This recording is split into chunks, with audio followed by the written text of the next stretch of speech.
This is Bob, and as a fresh-faced college graduate, Bob is just about to kickstart his career. Now, over the years, Bob's received a lot of advice around choosing his career. Things like follow your passion and do what you love, and you'll never work a day in your life. But f*** that. Bob's decided to take a very different approach to his career, trying to ensure his job makes him maximally miserable. It's a journey many of us unwittingly embark upon. But Bob, he's embracing the suffering. So if you're looking to let your job ruin your life, this is the guide for you.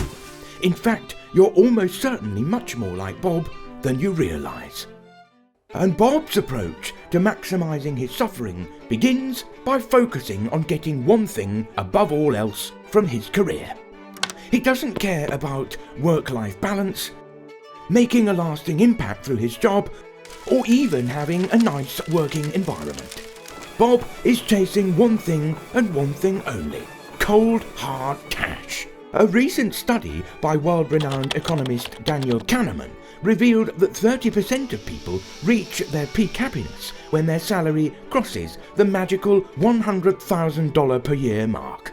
Sure, other studies on happiness point to the importance of things like the number of close friendships we have and how much leisure time we get on our happiness. But that's loser talk. Bob's all about securing the bag.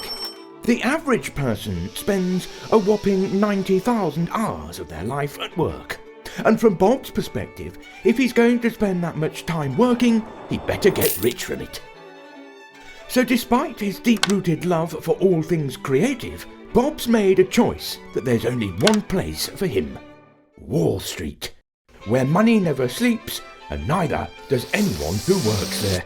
And working on Wall Street has another massive benefit for Bob on his quest for abject misery: the work never stops.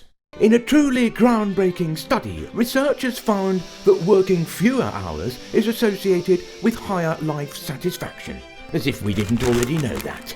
And luckily for Bob, he's chosen a career where he's routinely working 70 plus hours a week, more than double the 36 hours an average American works each week.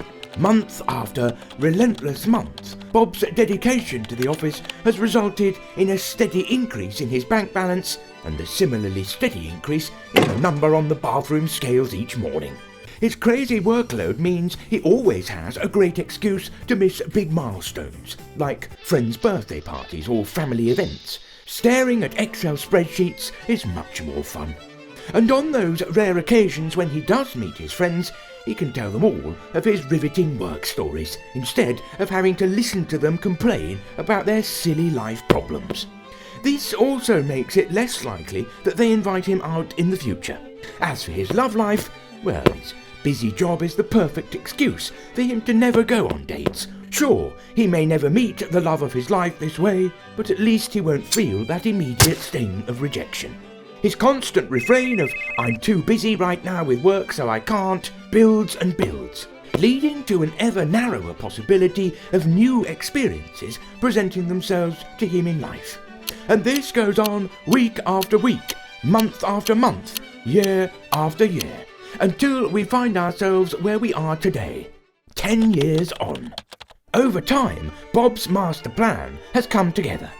His relentless career focus managed to keep ascending the corporate ladder, making more and more money, all the while sacrificing everything else in his life. He's managed to remain single for the entire decade.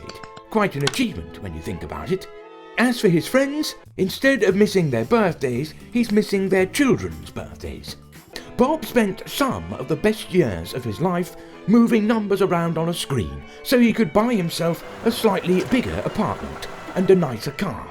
He missed magical moments that he could never get back in service of a job and a company that would cut him loose the second they needed to.